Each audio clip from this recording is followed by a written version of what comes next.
뉴스 크리에이터 시선 첫 순서는 취재기자의 솔직한 토크, 취재기자의 솔까말입니다. 보도국 조혜영 기자 나와 있습니다. 어서 오세요. 안녕하세요. 자, 오늘은 어떤 뉴스를 전해주실 건가요? 네, 오늘은 이 따뜻한 소식 전해드리려고 합니다. 임신 24주 만에 세상에 나와 수많은 생사 고비를 견디며 100일을 맞이한 쌍둥이 자매 이야기인데요. 관련 뉴스 먼저 보시겠습니다. 엄마 뱃속에서 40주를 채우지 못하고 24주 만에 세상에 나온 쌍둥이 선무리와 열무. 지난 7월 만사가들의 체중 5분의 1도 안 되는 600g과 400g의 작은 몸으로 세상에 나왔습니다.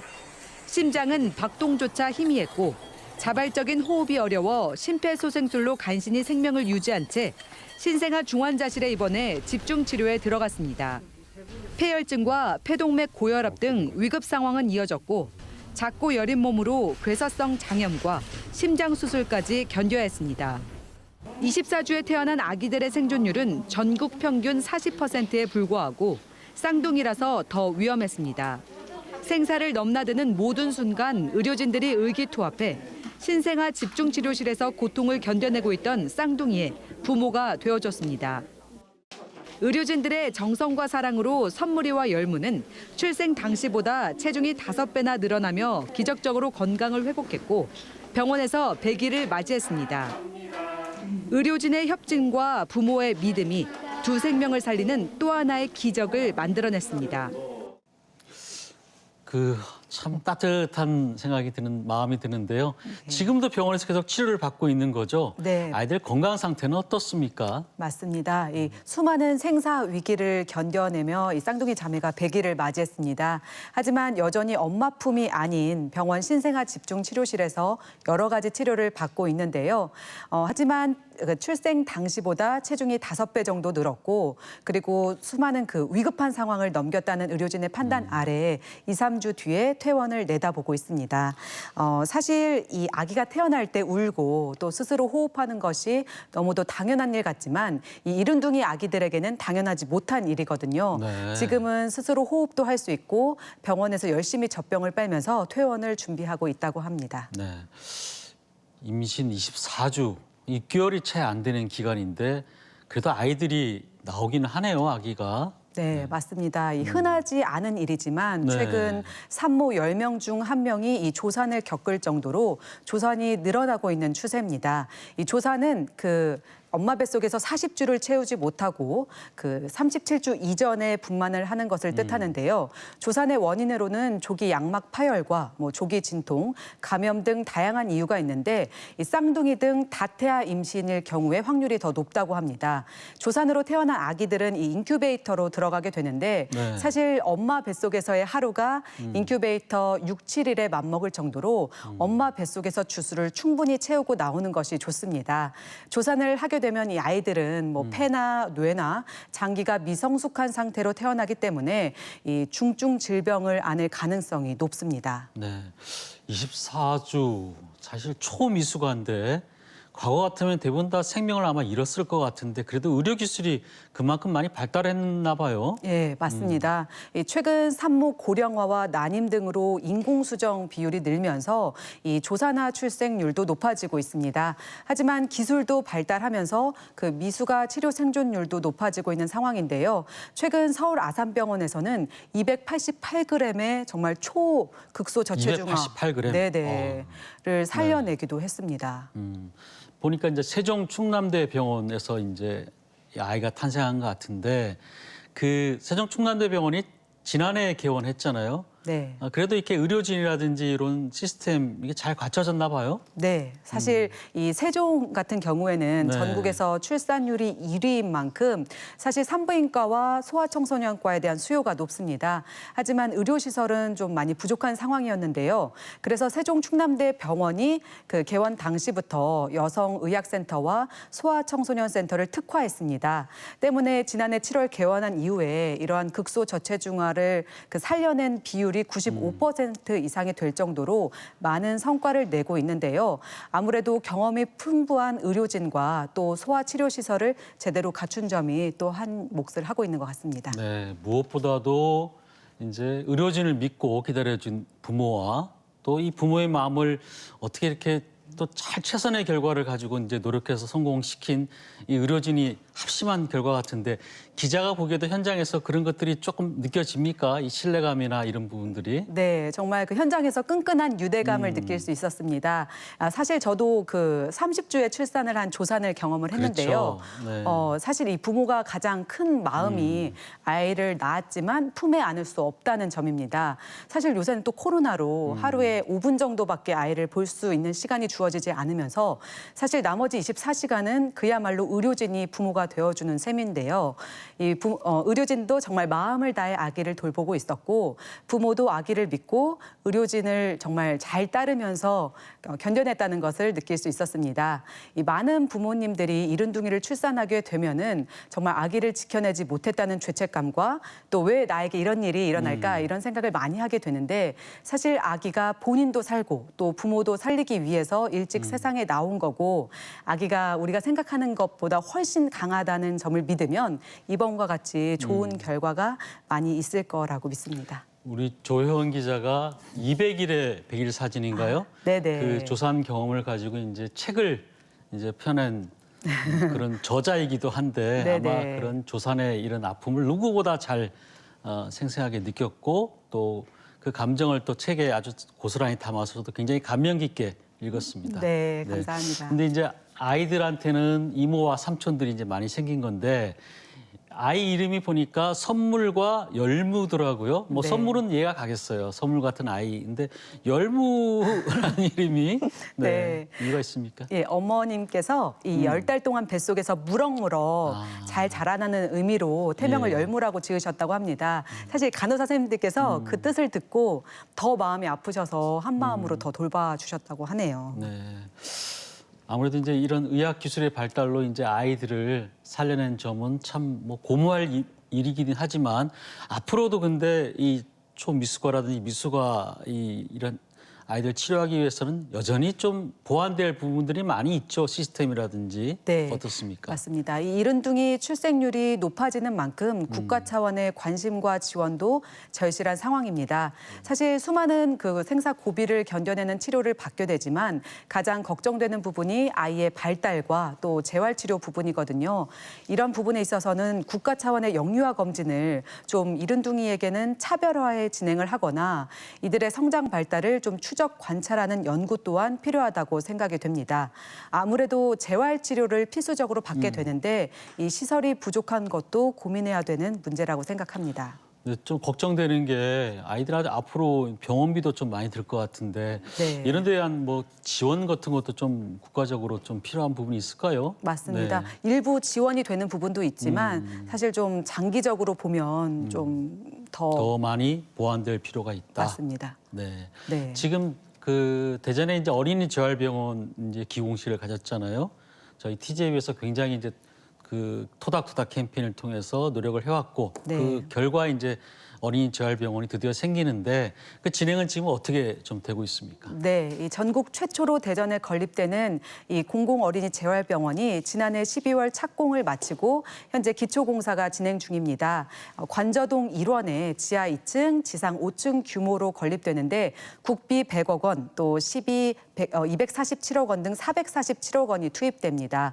아무래도 재활치료와 함께 돌봄과 교육 등이 함께 이루어지기 때문에 장애 아동 맞춤형 시설이라고 할 수 있는데요. 내년 12월 개원을 앞두고 있고요. 이런 시설이 아무래도 확충이 된다면 이른둥이 가정에게도 큰 힘이 될 것으로 기대됩니다. 내년 12월에 네. 개원하는군요. 오랜만에 따뜻한 소식 들어서 좋았습니다. 네. 부디 선물이와 열무 또 건강하게 잘 자랐으면 좋겠고요. 네, 조현 기자 수고했습니다. 고맙습니다.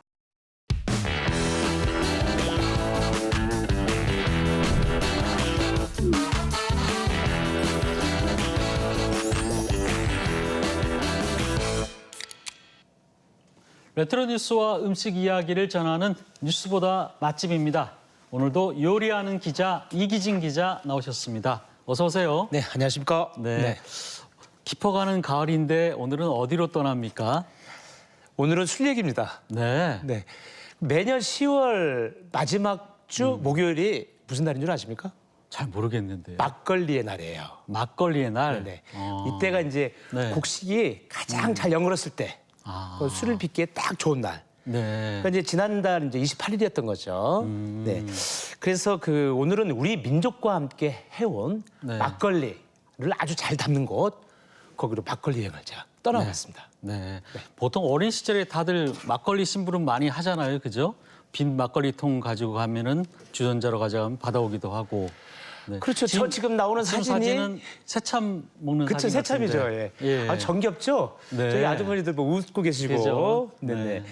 그 농민들이 이제 일을 하시고 난 다음에 마시는 새참 한 네. 잔은 정말로 꿀맛이죠. 뭐 피로 회복제이기도 하고 그다음에 또 든든한 한 끼가 됐고. 그렇죠. 그 옛날에 이런 얘기가 있었어요. 예. 이왕이 똑같은 품삯이라면 막걸리 맛있는 집으로 일하러 간다.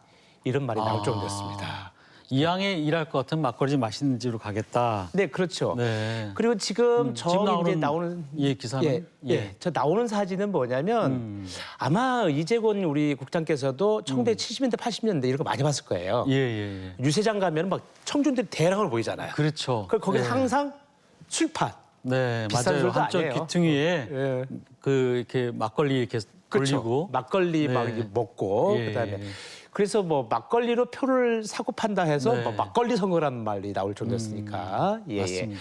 참 저것이 보면 뭐 비싼 술은 아니었지만 네. 상당히 이제 정겹고 또 동네 사람들이 한 군데 모여서 네. 뭐 연설을 보고 이제 이야기를 하고 그리고 좀 아까 사진이 지금 지나가긴 예. 했는데 당선 막걸리라고 있었죠. 당선 막걸리. 네. 예. 아이디어였죠, 뭐 그죠? 그거 뭐 지지달이 모였을 텐데 그 당선 예. 막걸리가 안 마시고 못 배이잖아요. 그렇죠. 그렇죠? 네. 그렇습니다. 막걸리는 참 우리 민족하고는 역사를 같이 한 참 정겨운 술인 것 같은데. 그렇죠. 예. 다음 사진은 뭐 어떤 사진입니까? 저 사진 이제 문재인 예. 대통령이네요, 그죠? 예. 집권 초기인데요. 그 여야 이제 5당 대표들이 모여서 네. 청와대에서 만찬하는데 그때 건배주로 다른 술이 아니라 막걸리로. 건배주를 네, 막걸리로 막걸리로. 그때 네. 했었군요. 그런데 이제 그 청와대에서 뭐 PP할 일 없잖아요, 그죠? 네. 저 만약에 이제 자기 술이 좀 들어갔다면 건배주로 들어갔다면 이제 그런 대량으로 이제 홍보를 하는 거죠. 네. 그래서 저기에 건배주를 한번 사용하면 그 뭐 바닥이 나는 그러한 이제 성과가 그렇죠. 있었고요. 네. 건배주로 이렇게 사용했다 그러면은 뭐 그렇죠. 그 술은 일단은 뭐 공급자가. 유명세를 타게 되니까. 네, 그렇죠. 네. 그 지금 나오는 사진들 예. 이렇게 하다 보니까 이제 막걸리라는 술이 농민 또 일반 국민들, 대통령, 뭐 정치인들 예. 이 모든 사람들이 소통하는 술이다 보니까 요즘은 젊은 사람들이 이제 막걸리를 좋아합니다. 그렇죠. 네, 요즘 이름도 굉장히 나온 것처럼 그렇죠. 또 색다른 이름들이 예, 많아요. 다양한 막걸리 생기고 그다음에 예. 뭐 색깔도 핑크빛, 연두빛, 그다음에 뭐 또 밀크쉐이크형 네. 막걸리 그리고 이제 소비할 수 있는 방법도 뭐 매장에서 직접 구입하는 방법도 있지만 그 뭐 온라인 쇼핑도 가능하고요. 네. 그리고 정말로 이제 다양하게 이제 판매되고 있습니다. 예. 올 봄에는 이 막걸리 빚기 문화가 지금 기사에 나온 것처럼 무형문화재가 됐다 뭐 이런 얘기도 나오던데. 그렇죠. 아주 이제 반가운 이야기인데요. 이제 예. 막걸리 빚기 문화는 아주 오래전부터 시작됐고 한반도 전역에서 지금 하고 있지 않습니까? 네. 근데 이제 이번에 이제 무형문화재로 등록된 결정적인 계기는 삼국 시대 때부터 빚는 그런 기록이 있었다. 아. 이렇게 해서 이번에 무형문화재 될 때 이제 빚는 방법, 그다음에 제의례, 네. 그다음에 뭐 경조사, 막걸리 나누는 뭐 이런 이야기들 이런 것들이 모두 포함됐다고 합니다. 문화재로요. 네. 어떻게 보면 뭐 너무 흔하고 우리 주변에서 친숙한 술이지만 이렇게 문화재가 됐다고 하니까 세상 또 다르게 보이기도 하고 또 그렇죠. 다른 의미를 느끼게 되네요. 예, 그렇습니다. 그래서 오늘 뉴스보다 맛집에서는요, 막걸리 날을 즈음해서 네. 전북 그리고 충남 또 그 충북에 있는 유명한 막걸리 도가를 찾아가 봅니다. 막걸리 여행이죠. 한번 가보시죠.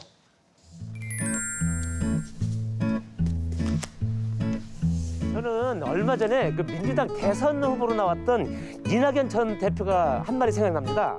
이제까지는 제가 진천에서 나오는 덕산 막걸리를 참 좋아했는데 막걸리뿐만 아니라 쌀도 진천 쌀로 바꿔야 되지 않겠는가 이렇게 생각합니다. 도대체 충북 진천에 어떤 막걸리길래 무척 궁금해서 오늘 첫 번째 찾아봤습니다.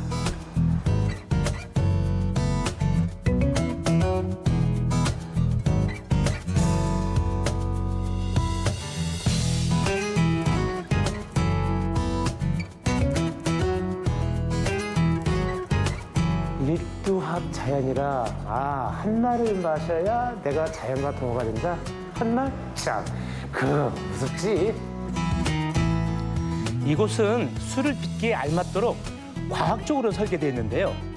환기와 열 배출을 위해서 천장을 높이고 창문도 높게 달았습니다. 그 나무들이 예, 90년 전에 그 양주장 지을 때 그때 그 나무라는 거죠? 맞습니다.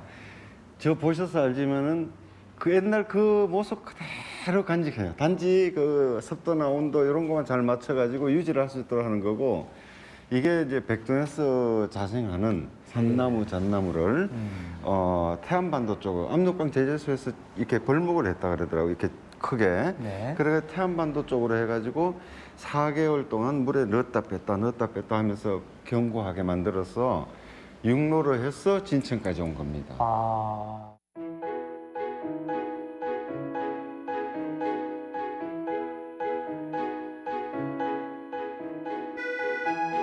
90년 전에 있었던 그 왕기 그대로라고요? 예, 그대로입니다. 그대로예요, 완전입니다. 곰팡이 생기거나 막 썩거나 막 이게 하나도 없네. 그러니까 전혀 썩질 않았죠.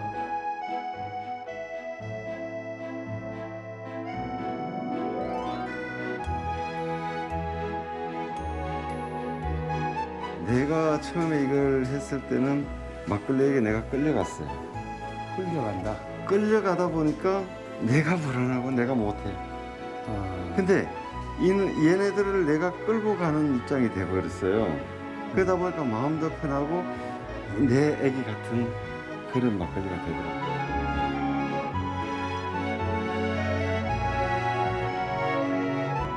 큰 덕자, 매산자, 진천, 덕산. 90년 된 술도가 좀 아까 보셨지만 계속 발효실, 제국실 막 왔다 갔다 하면서 그 향에 아주 막 지금까지 이제 기다렸는데 드디어 제가 시음을 하게 됐습니다. 야, 도대체 어떤 막걸리길래 그렇게 궁금증을 자아냈는지. 그래도 막걸리는 또 이렇게 주전자에다가 또 이렇게 탁 먹어야 제맛이죠. 사장님 안주도 푸짐하게 준비해 주셨어요. 감사합니다. 네네. 자, 진짜 궁금해. 진짜 궁금합니다.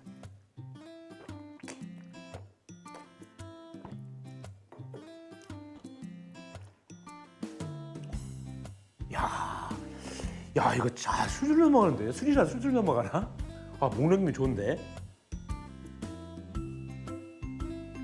야, 진짜 고향에서 빚은 막걸리 맛이 나네. 와.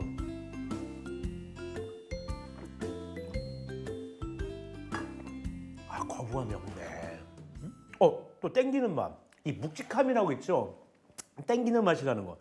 그게 묵직한 맛이라는 게 군더더기가 없다는 거예요. 그러니까 뭐 탄산, 뭐 설탕, 뭐 이런 것이 없고 그냥 술의 본연의 맛에 충실한 그 맛이네요. 91년의 연륜과 함께 좋은 쌀과 시간, 정성이 담긴 진천의 명당입니다. 이번엔 물 맑고 공기 좋은 전라북도 진안군을 찾았습니다. 이곳에도 3대째 이어진 양조장이 있습니다. 아이고, 보니까 확실히 공기가 막 되게 맑은 것 같아요. 예. 공기가 맑은 거 보니까 왜 막걸리는 기후 뭐 또 물맛 또 좌우하죠. 손맛도 중요하다는데. 이 손맛이 아주 중요해요. 이 손맛이에요? 한번 손 좀 볼까요? 와, 몇 년 하신 거예요?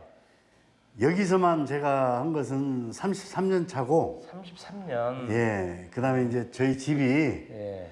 지금 96년째 가업으로 오고 있어요.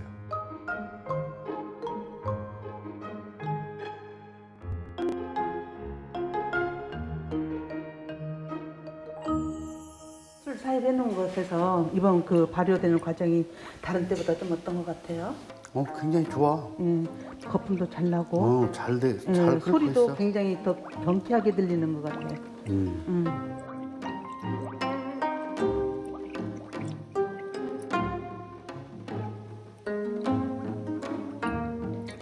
집안 대대로의 비법으로 최적의 맛을 내는 두 사람.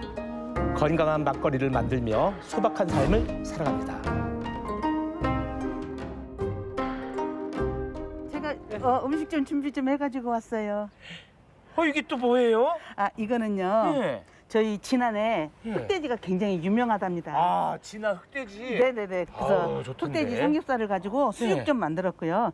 이거 김치는 제가 작년에 저희 텃밭에다가 배추 심어가지고 그걸로 만든 아주 저희 그냥 순수하게 텃밭에서만 나온 재료로 만든 그런 김치예요. 그 막걸리하고 완전히 어울리는 재료만 다 준비하셨네. 최고죠.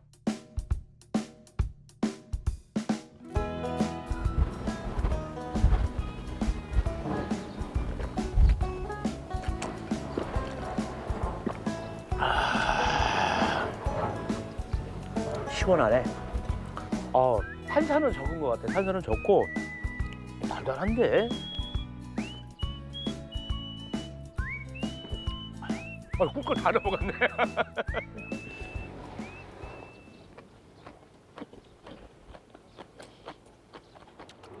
막걸리는 안주를 부르고, 안주는 막걸리를 부르고.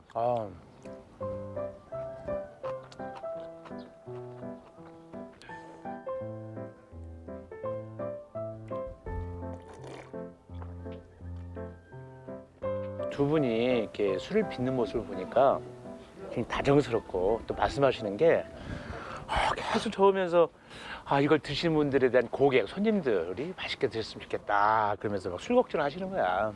그러니까 앞으로도 두 분이 오랫동안 맛있는 술을 빚으면서 행복하게 사셨으면 좋겠네요.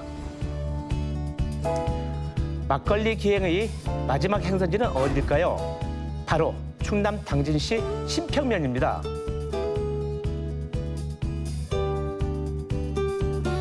뮤지엄이네. 뮤지엄 박물관 아니야? 박물관? 안녕하세요. 아유, 안녕하세요. 여기 양조장 사장님이시죠? 네, 맞습니다. 컴스 저 아버님 아닌가요? 오, 맞아요. 예. 그러면 아드님이시고? 네. 왜 이렇게 젊으세요? 제가 이제 3대째 제가 하고 있습니다. 신스 1933년. 네, 창업했을 때 1933년도에 저희 양조장 모습이에요. 그러면 지금 90년 된 거네요, 그죠? 그쵸. 그대로 모습이 오른쪽에 있던 건물이던데. 네, 맞습니다. 그대로. 네.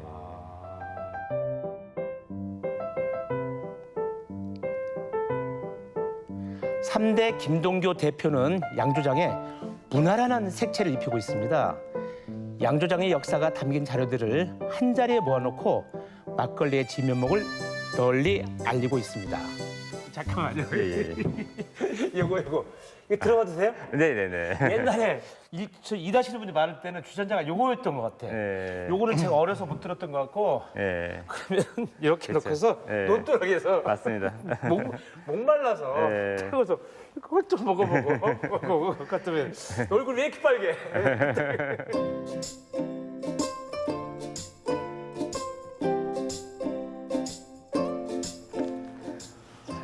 이게 바로 저희 연잎입니다. 이게 네. 막걸리에 들어가는 네. 발효할 때 네. 그 막걸리는 굉장히 이제 쌀이 많고 쌀 함량이 있고 거칠기 때문에 향이 직접적으로 나기보다는 술의 특징을 좀 부드럽고 깔끔하게 만들어주는 역할을 합니다.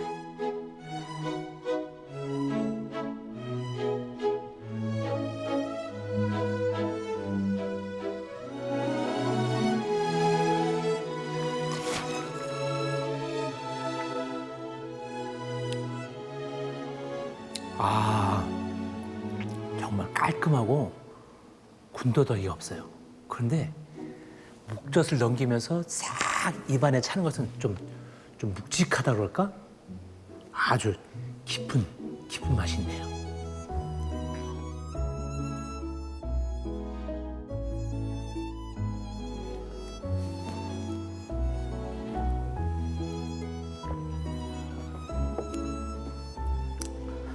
야, 고급 막걸리가 바로 이런 맛이구나.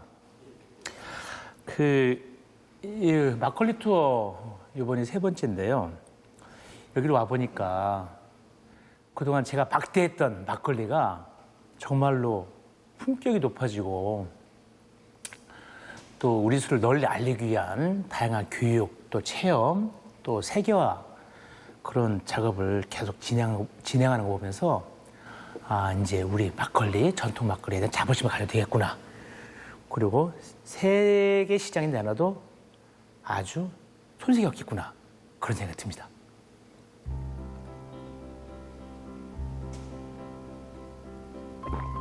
야, 생각만 해도 기분에 아주 그냥 취하네, 취해.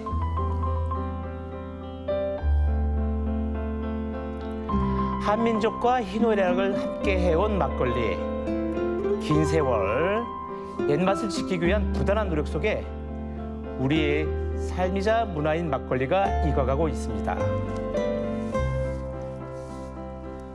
진천부터 진안, 당진까지 막걸리 기행을 다녀오셨는데 이 지역에 따라 막걸리 맛이 다 다르던가요? 예, 제각각 달라요. 아. 왜냐하면 물이 다르고, 네. 그다음에 이제 곡식의 종류가 다르고, 또 빚는 방법이 다르고, 그리고 또 무엇보다 주인의 손맛, 또 철학이 다른 거죠. 그래서 지난번까지는 이제 막걸리를 그냥 막 마셨거든요. 네. 근데 이거 이번에 기행을 하면서 아, 막걸리를 막 마시면 안 되겠다 그런 생각이 들더라고요. 음미를 이제 하신 그렇습니다. 것이네요. 예, 재밌었어요. 네, 근데 맛도 맛이지만 막걸리를 이렇게 전통 문화 콘텐츠로 이렇게 승화시킨 부분은 참 뭐 굉장히 보기가 좋네요. 네, 맞습니다. 그 특히 당진하고요. 네. 진천은 딱 들어가 보니까 옛날 박물관에 간 느낌, 주류 박물관 간 느낌이요. 네. 좀 빚는 방법을 볼 수도 있지만 다양한 이제 체험이 이제 열리고 있었어요. 네. 그래서 이제 우리나라의 막걸리, 민족혼이 담겨 있는 막걸리가 이제 발전할 수 있겠구나 더욱더 그런 생각이 들었습니다. 예. 오늘도 수고 많으셨습니다. 네. 향긋한 막걸리 기행 잘 봤습니다. 네. 네, 고맙습니다. 감사합니다. 예. 다음 순서는 주간 포토뉴스죠. 이승희 아나운서 전해주시죠. 네, 사진을 통해 한 주간의 뉴스를 정리해보고 누리꾼들의 다양한 반응을 알아보는 주간 포토뉴스입니다. 오늘도 석 장의 사진 준비했는데요. 첫 번째 사진 볼까요? 깊어가는 가을과 함께 찾아온 손님이 있죠. 바로 단풍입니다. 전국적으로 이번 주에 단풍이 절정인데요. 평년보다는 조금 느린 편이라고 합니다. 우리 지역인 계룡산과 대둔산 역시 아름답게 물들었고요. 산뿐만 아니라 도심 지역에도 이렇게 단풍이 물들고 있는데요. 고운 단풍 아래 낙엽을 밟으며 뛰어노는 아이들 모습, 생기 넘치는 목소리가 들리는 것만 같습니다. 누리꾼들도 곱게 물든 댓글 남겨주셨네요. 고운 단풍잎으로 책갈피 만들던 기억이 나네요. 독서의 계절에 딱 맞는 것 같죠? 예쁘게 물든 단풍의 시원한 가을바람, 여기에 막걸리 한 잔 곁들이면 그게 신선이죠 하는 댓글들 있었습니다. 모처럼 찾아온 반가운 손님 단풍이 지나가기 전에 이번 주말 가족 나들이 가셔도 좋겠네요. 물론 마스크 착용은 잊지 마시고요. 두 번째 사진 보겠습니다. 사람들이 모여 제사를 지내고 있는데요. 한국전쟁 당시 많은 민간인들이 희생됐던 대전 골령골 지역에서 발굴된 희생자들의 유해 안치식을 진행하는 모습입니다. 세상에서 가장 긴 무덤이라고도 불리는 이 골령골. 정부 주도로 유해 발굴 작업이 진행돼서 지난해부터 올해까지 약 960여 구의 희생자 유해가 세상 밖으로 나올 수 있었는데요. 발굴된 유해는 2024년 산내평화공원이 조성될 때까지 세종 추모의 집에 임시 안치됩니다. 누리꾼들도 진심 어린 위로의 마음을 전했는데요. 세상 밖으로 나온 건 유해뿐만이 아닌 것 같네요. 아픈 역사의 진실에 다시 가슴이 미어집니다. 사람들의 관심이 희생자들에게 작은 위로가 되어 응어리진 한이 따뜻하게 녹기를 바랍니다. 하는 반응들 있었습니다. 자, 이번에 발굴된 희생자들의 명복을 빌면서 남은 희생자들의 유해도 모두 수습되기를 바라겠습니다. 오늘의 마지막 사진 볼까요? 사람들로 붐비는 이 밤거리 모습 정말 오랜만에 보는 것 같은데요. 11월 1일부로 단계적 일상회복을 시행하면서 시민들의 일상에도 활기가 돌고 있습니다. 식당과 번화가가 사람들로 북적인 건 물론이고요. 야구장은 다시 치맥을 즐기는 관람객들로, 또 대학 강의실은 오랜만에 수업을 들으러 온 학생들로 가득 찼습니다. 이렇게 활기찬 모습도 좋지만 우려하는 목소리도 들려오는데요. 누리꾼 반응은 어떨까요? 아, 보인다. 말짱 도루묵의 풍경이. 이거 혹시 저만 보이는 건가요? 방역수칙만 잘 지키면 괜찮지 않을까요? 지금껏 잘 해왔으니 위드 코로나도 충분히 가능 하는 댓글들 있었습니다. 그동안 잃어버린 일상 회복을 위해서 필요한 건 무엇인지 자세한 소식은 이어지는 이슈 토론에서 살펴보도록 하겠습니다. 지금까지 주간 포토뉴스 함께 하셨습니다.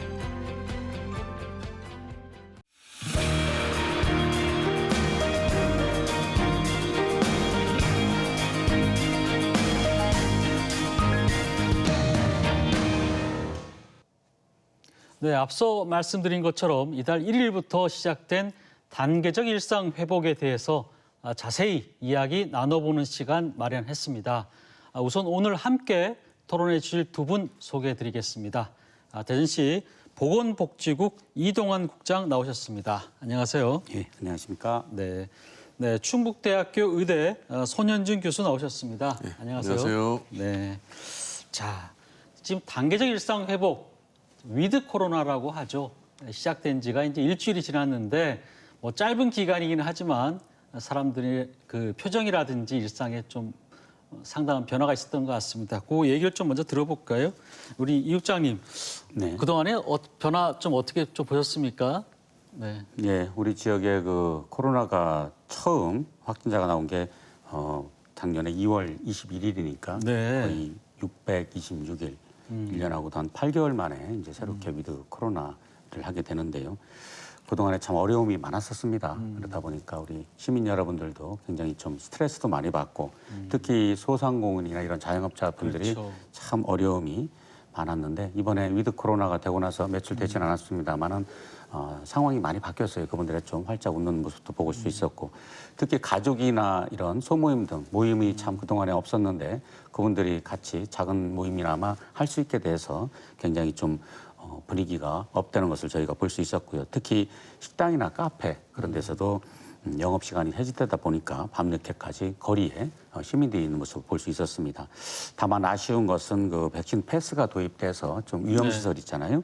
고위험시설 5종인 그 유흥시설이나 노래연습장, 실내체육시설 등은 감염 취약시설 등은 아직 24시까지만 영업을 할 수 있습니다. 그러다 보니까 그런 분들이 조금 어려움이 좀 보이는 그런 상황입니다. 네. 손 교수님은 어떻습니까? 지금 한 일주일 정도 위드 코로나가 시작됐는데 어떻게 보셨습니까? 예, 확실히 표정이 생기가 도는 것 같습니다. 바이러스 공포에 움츠렸던 지난 한 20개월의 시간이 아득하게 느껴졌습니다. 그런데 현재 상황은 그동안 전 국민의 뇌리에 깊게 공포심을 심어준 것에 대해서 아무런 해결을 하지 않고 계속 또 공포심을 계속 유지해 나가는 좀 이율배반적인 상황이 아닌가 생각됩니다. 백신 패스 때문에 젊은 층들이 많이 이용하는 실내체육시설이나 노래방 이런 것은 오히려 일상 회복이 아니라 이전보다 더욱 심한 규제로 받아들여진다고 합니다. 그리고 언제든지 환자가 늘어나면 다시 일상 규제를 하겠다. 이렇게 공포 분위기를 유지하면서 이런 공포를 이용하는 것은 이제 군사 독재나 좀 조폭스러운 그런 모습이 아닌가 하는 생각이 듭니다. 폭력적 행정 권력이다. 저는 이제 그렇게 생각하는데 군사 독재보다 관료 독재가 더 무섭다. 그런 생각이 드는데요. 하지만 국민들은 현명하게 위드 코로나 상황을 잘 받아들인 것 같아서 다행입니다. 네, 알겠습니다. 자, 오늘 백신 패스라든지 이런 부분들에 대해서는 이제 계속 토론해보는 시간 이어갈 거고요. 먼저 이제 단계별 일상 회복이 진행되면은 무엇이 어떻게 달라지는지 우리 이동환 국장께서 좀 간단하게 정리를 좀 해주시죠. 네. 예, 그 단계적 일상 회복이라는 게 일상 회복이라는 게 이제 코로나가 없을 때처럼 이제 그런 일상으로 돌아가는 걸 의미하는데요. 특히 단계적이란 말은 좀 급진적으로 한 번에 하지 않겠다 그런 의미입니다. 네. 급진적으로 하다 보면 여러 가지 문제가 발생하니까 하나씩 차근차근 하겠다는 의미고요. 그런 걸 저희가 3단계로 이렇게 나눴습니다. 네. 그래서 첫 번째 단계는 우리 식당이나 카페 같은 생업시설 등을 좀 운영, 그 시간을 제한하는 것을 DLP 화면에 나오고 있죠. 그렇습니다. 네. 그리고 그 대부분의 영업시간은 제한은 없는데 유흥시설 5종만은 24시까지만 영업을 하게 되고요. 네. 그리고 사적 모임도 12명까지는 가능합니다. 이게 비수도권인 경우죠? 그렇죠. 비수도권인 우리 대전 같은 경우죠. 그리고 고위험시설 나오고 행사는 100명 미만만 허용하는데 접종 완료자가 있으면 500명 미만까지 허용이 되고요. 종교시설도 활동을 50%가 가능하게 이렇게 하는 거 접종 완료자가 있으면 제한을 없애는 그런 제도가 되겠습니다.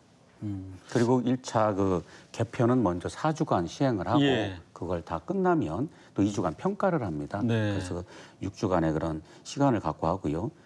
그게 또 접종률이 80%가 넘고 네. 그리고 확진자가 급증하지 않을 때만 다음 단계인 2단계로 이렇게 바뀌는. 2단계가 되면 사실상 거의 다 제한이 다 해제된다고 봐야 되는 건가요? 다는 아니고요. 그때는 이제 대규모 행사 위주로 제한이 되고 그 단계를 넘어서 3단계가 됐을 때만 예. 사적 모임이 완전히 완전히 풀어지는 거고. 그렇습니다. 네, 알겠습니다. 근데 또 이런 부분들이 좀 있어요. 지금 일상 회복 시작 시기를 놓고 지금 겨울이 이제 가을에서 겨울로 넘어가는 시기가 되는데 이런 환경들이 이제 코로나 바이러스가 좀 활동하기 좋은 시기가 아니냐. 그래서 확진자가 더 오히려 증가할 수 있을 거다라는 이런 우려의 목소리도 있는데 여기 대해서 이 국장님은 어떻게 보십니까? 시기적으로 이게 적정한 시기가 맞나요? 예, 거기에 대해서 우려하는 분들이 많이 계시죠. 네. 겨울철이기 때문에 이제 환기가 좀 덜 될 테고 실내 생활이 많아지다 보니까 네. 뭐 그런 걱정을 많이 하시는데요. 실질적으로 정부에서도 이 위드 코로나에 대해서는 미리 예견을 많이 했었습니다.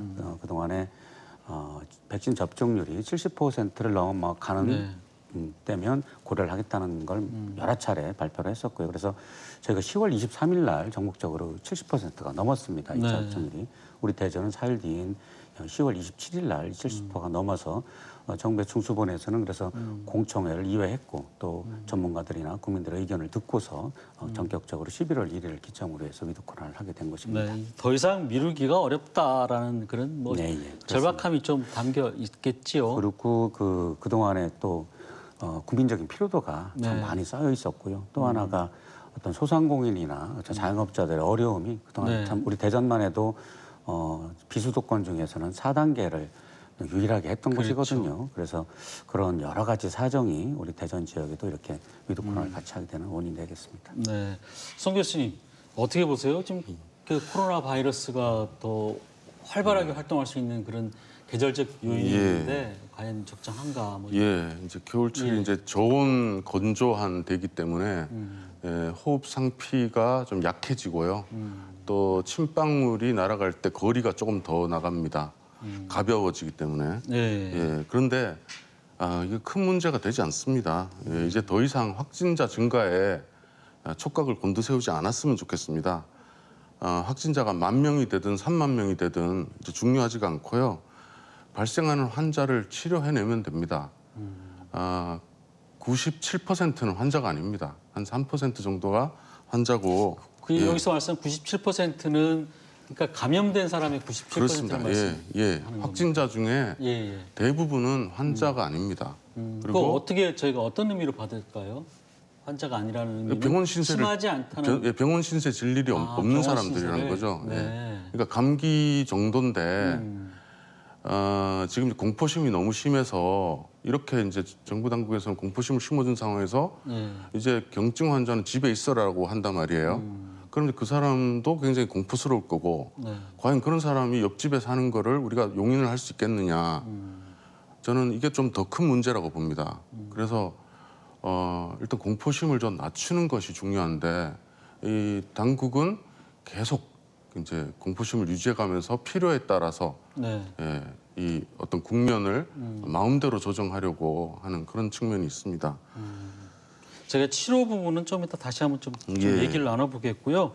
지금 이제 돌파 감염들이 나오면서 아까 접종률이 70%를 넘겼다고 했는데 지금 부스터샷이 이제 거론이 되고 있습니다. 그래서 여기에 대해서는 두 분 어떻게 생각하시는지 좀 궁금하네요. 이 국장님 어떻게 필요하다고 생각하시는 건지 어떻게 보십니까? 그렇습니다. 부스터 샷이라는 게 이제 그 백신의 효과가 네. 지금 뭐 아스트라제네카나 어떤 파이자 보면 6개월 예. 지나면 효과가 떨어진다고 저렇게 보고가 되고 있거든요. 그래서 그거에 대해서는 현재 어떤 확진자의 어떤 추이를 보더라도 돌파라는 게 노인분들에서 지금 많이 나타나는데 지금도 많이 나타나고 있나요? 돌파 그렇습니다. 감염이? 그런 분들이 지금 그 처음에 접종을 했던 분이 한 6개월이 지난 뒤에 이번에 부스터 이제 그 돌파 감염으로 나타나는 현상이거든요. 그래서 그런 부스터샷은 절대적으로 필요하지 않나 이렇게 저희는 판단하고 있습니다. 네.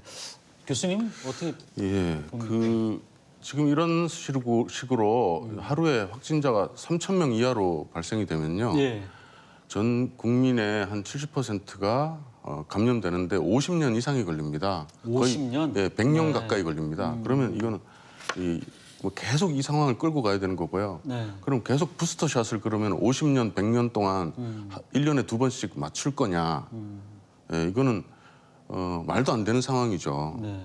예, 그리고 29세 이하 젊은이들에게는 필요가 없습니다. 예, 그런데 좀 젊은이들이 이제 백신을 접종해서 지금 사망하는 사례 굉장히 안타깝게 생각합니다. 네. 그러니까 부스터샷에 대해서는 송 교수님은 뭐 굳이 필요는 없다 이렇게 예. 보시는 거고 오히려 할 이제 만큼 했다. 백신으로 인해 접종으로 인해서 숨진 예. 젊은 청년들 이런 사례는 오히려 더 안타까운 부분이 예. 있다 이렇게 말씀하시는 것 같은데 지금 이제 백신 문제와 함께 같이 거론되는 게 이제 그 백신 패스 이런 지금도 이제 방역 패스라고도 부르기도 하는데요.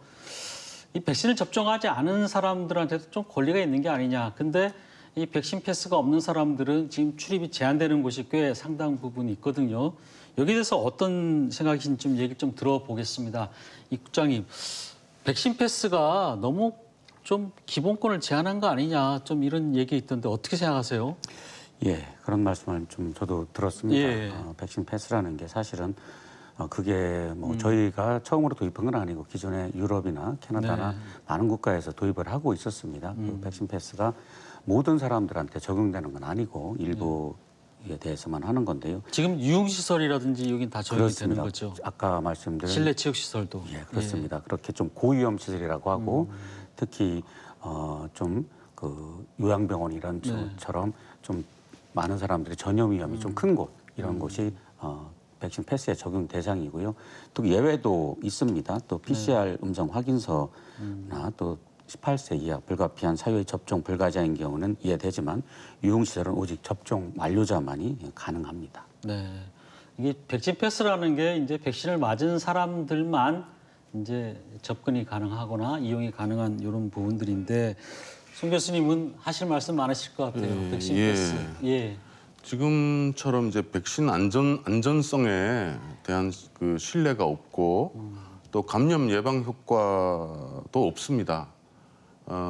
백신을 맞는 것은 이제 혈중에 이뮤노글로불린 G라고 하는 이제 혈중 항체를 높이기는 하지만 점막에 작용하는 이뮤노글로불린 A, IgA라는 항체를 만들지 않습니다. 그러니까 점막은 그냥 무방비 상태로 있는 거죠. 그러니까 바이러스가 날아오면 점막에 먼저 감염을 시키는 겁니다. 그래서 감염 예방 효과는 없는데 지금 뭐 요양병원이나 요양원 집단 감염에서도 우리가 확인하지 않았습니까? 예, 아무런 이게 점막에 돌파할 장벽이 없는 거예요. 그런데 자꾸 돌파 감염 그러는데 예. 마치 무슨 돌파할 장벽이 점막에 있는 것처럼 그렇게 착각을 하게 만듭니다. 혈중에 이제 항체가 만들어지는 건 이제 중증으로 갔을 때 조금은 이론적으로 얘기하면 도움이 될 수 있습니다. 그렇지만 젊은 사람들은 중증으로 갈 확률이 0.1%도 안 됩니다. 예, 그런 사람들을 그런 확률이 없는 사람을 99.9% 이상 맞을 필요가 없는 사람을 맞히는 거예요. 그래서 더 이상 젊은 지금 교수님께서는 백신 무용론을 좀 말씀하고 계시는 건가요? 그 고위험군, 고령, 나이 많으신 분 이런 분들에게는 확률적으로 도움을 받을 수가 있다. 그러나 젊은이들은 중증으로 넘어가는 경우가 적은데 젊은이들이 빨리 뭐 바이러스 배출하는 양을 줄여야지 된다 이런 논리예요. 네. 그래야지 노인들 고령층에게 전염을 덜 시키지 않냐. 이거는 그러면 젊은이들의 건강을 뭐 이 백신이라는 게 결국 이물질을 주입을 하는 건데 네. 젊은이들의 건강을 희생시켜가면서 어느 쪽을 도와주자는 얘기 아닙니까? 이거는 일종의 그 트롤리 딜레마 같은 겁니다. 이제 노인층 한 20명을 살리기 위해서 젊은층 한 10명을 희생시키는 이런 그러니까 이쪽 노인 쪽 방향으로 열차 폭주하는 네. 열차가 있는데 선로를 바꿔버리는 거죠. 예, 그래서 이거는 도덕적으로 옳지 않다. 네. 예, 그런 생각이 듭니다. 그럼 당연히 뭐 백신 패스 부분에 대해서는 뭐 반대하시겠네요. 예, 그죠? 예, 저는 백신 패스로 거부권도 있다고 생각하시는 거죠. 당연히 거부할 수 있어야죠. 이거는 민주국가에서 내 몸에 이물질을 찔러 넣는 거는 내 자유죠. 그런데 예.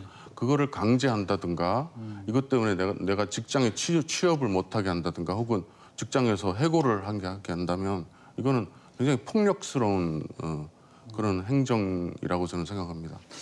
국장님 어떻게 보세요? 백신 패스 이제 송 교수님은 백신 패스가 너무 이게 어떻게 보면 국가의 강요가 아니냐 좀 이렇게 보시는 것 같은데. 예, 그렇습니다. 뭐 보시기에는 뭐 강요가 될 수도 있겠습니다만은 저희 방역 당국의 입장에서 보면 하여간 이 지금의 그 상황이 확진자 수가 늘어나는 것은 어떻게 보면 청소년이나 10대, 20대, 30대에서 네. 상당히 많이 확진자 수가 좀 나오고 있거든요. 실질적으로 지금 백신이 지금 많이는 맞았지만 청소년층은 지금 예약만 돼 있고 1차 접종만 12에서 17세는 돼 있는 상태이기 때문에 그분들에서도 백신이 많이 나오고 있죠. 확진자가 많이 확진자가 나오고 있습니다. 나오고 있다. 그렇기 때문에 예.